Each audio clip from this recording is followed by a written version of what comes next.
Gente, a Receita Federal afirmou que a redução na distribuição de dividendos pelas empresas pode incentivar o reinvestimento aqui no país. Vamos trazer então os detalhes com a Danúbia Braga? Conta pra gente, minha amiga. Olha, Evandro, boa tarde para você, boa tarde a todos. De acordo com o secretário, então, da Receita Federal, Robson Barreirinhas, ele destacou que de 4% a 5% dos sócios de empresas devem, então, sofrer esses impactos nessa taxação sobre 10%, né, em pessoas de alta renda. E já os sócios de Simples Nacional e também de lucro presumido não deve ter nenhuma alteração. Ele também disse que a Receita Federal deve reavaliar nos próximos 6 meses a tributação em bases universais. Além disso, o secretário ainda afirmou que nessa possível redução dos dividendos, né, com essa reforma do imposto de renda, ele disse que não deve ser visto como negativo, e sim, inclusive, pode até ser positivo, pensando nesses investimentos no próprio país. Ele foi questionado a respeito da pejotização, se com isso, com essa reforma, seria uma forma ali das pessoas não precisarem declarar imposto de renda. E ele negou essa possibilidade, dizendo que justamente a ideia de manter o Simples Nacional e também o lucro presumido é evitar esse tipo de problema.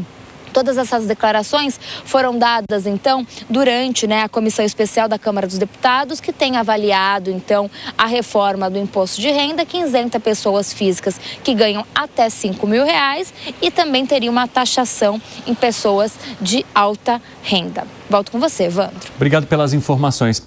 Gustavo Segré, você sabe que na hora que a gente vê uma tarja, menor distribuição de dividendos pode gerar lucro. Sabe o meme? Você olhou com análise, explicação. Sabe o meme da Nazaré, aquela fazendo conta? Foi isso que aconteceu comigo no momento em que eu li essa notícia, essa manchete. Eu acho que a ex-presidente Dilma foi quem colocou essa conta, porque não tem explicação. O que disse a lei hoje? Você pode ter um salário CLT, se tiver o valor que seja, já paga imposto de renda. Tem um imposto de renda retido na fonte e não tem discussão, não importa quanto você ganha. Ou seja, ganhou 100 mil, vai pagar imposto de renda. Então, aonde está apontando essa metodologia? Aqueles que têm uma empresa, retiram um prolabore e depois retiram distribuição de lucros. Ou seja, a empresa ganhou e distribui para os sócios. Essa distribuição de lucros, desde 1996, não tem taxação. Ou seja, distribui e não paga. Por que não paga? Porque quem está pagando é a empresa. Então, já distribui depois de que pagou todos os impostos.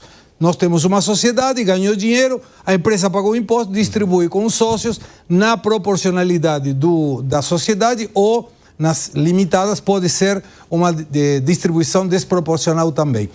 O problema aí está que essa explicação não tem pé nem cabeça. Ou seja, o que está dizendo a Receita Federal? Como não vai ter muita distribuição porque as pessoas vão pagar, então preferem não distribuir, esse dinheiro vai ser reinvestido. Não consigo entender a conta, Evandro, porque se a pessoa ganha dinheiro, pagou imposto e pega o dinheiro como distribuição de lucro para continuar gastando, ele pressupõe que esse dinheiro vai ser reinvestido em quê? Se a empresa já precisa investir, já investiu. Não vai investir porque não pode distribuir. Isso aconteceu na Argentina. Eu vou dar um dado com nome e sobrenome. Como não podia distribuir dividendos para o exterior, um banco muito famoso da Espanha teve que construir uma sede, gastou 475 milhões de dólares, porque não tinha como tirar o dinheiro da Argentina. Então, imagina só, deve ser essa a metodologia que está querendo supor. Agora, tem super simples, tem lucro presumido. Uma empresa de lucro presumido tem um teto de 78 milhões de reais de faturamento ao ano. E o super simples não é toda empresa, toda atividade que pode entrar. O que essa metodologia está fazendo, com lógica, é, se você era um funcionário e abre uma empresa, logicamente, essa empresa não pode ir super simples se não tem funcionários. Então vai ir contra isso e vai ser investigado, provavelmente, vai buscar alguma metodologia, mas não tem pé nem cabeça. Inclusive colocaram aí como demonstração um agregado econômico que falava sobre elasticidade da distribuição, para complicar mais ainda a explicação. Então, não concordo com isso. Tem muita gente que não vai estar dentro da medida. Eu espero que o Congresso breque isso, porque é uma aberração tributária quer diminuir o pagamento de imposto de renda, diminua. Eu acho ótimo e acho justo. Diminua o gasto público para compensar e a gente está tudo acertado. 5h49, quem nos acompanha pela rádio, rápido intervalo, daqui a pouco espero vocês. É aquele último aqui do 3 em 1. Até já. Fala, Piperno. Olha, mais ou menos uns 20 anos atrás, né, era comum, no momento em que a pejotização avançou, principalmente na área de comunicação, então foi muito comum empresas, por exemplo, solicitarem aos seus funcionários que mudassem o regime. Então, muita gente passou de CLT para PJ. E aí, nesse primeiro momento, então, era comum, por exemplo, jornalistas que abriam empresa para receber o seu salário e aí, no final do mês, recolhiam lá, enfim, ISS, PIS, COFINS, e a cada 3 meses, aí o segredo pode imposto de renda. Explicar melhor. Contribuição sobre o exatamente. Né? Então dava mais ou menos 17% ao mês. Né? Isso. Perfeito.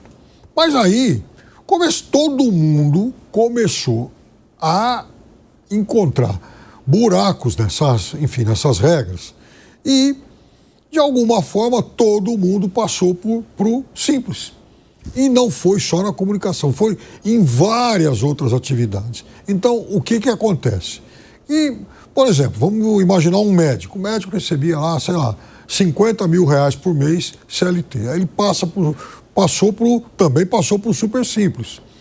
Então, é óbvio que ele vai passar a ter uma carga tributária menor. Isso aconteceu. Agora, o problema é que se houve uma distorção foi lá atrás. Não é com esse tipo de medida que agora isso vai ser corrigido. Né? Fala, Zé Maria. Olha, isso parece, olhando assim, aquela história lá do homem que calculava, do Malbatã, eu acho o nome do livro, que mostrava os cálculos meio esquisitos. Mas é que a dinâmica da economia, ela produz efeitos que teoricamente funcionam, teoricamente não. Este é um cálculo, porque a história dos dividendos, eles, em certa forma, mascaram-se em salários, né?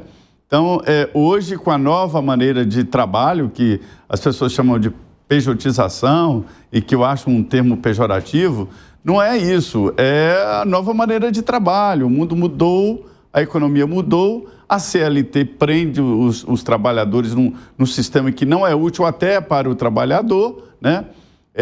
Eu sei que muita gente pode achar que na CLT é mais confortável, é melhor. Não é sempre. A CLT te impede de ganhar mais, por exemplo, de ter mais produtividade ou trabalhar para 2 empresas ao mesmo tempo.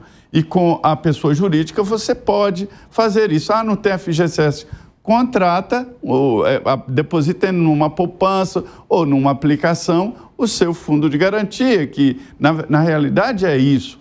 Para um empregador, você é um gasto, uma despesa, que ele faz ali as contas e coloca no produto final. Então, assim, esse tipo de conta é muito assim, teórico e acho que na prática, na realidade, não funciona.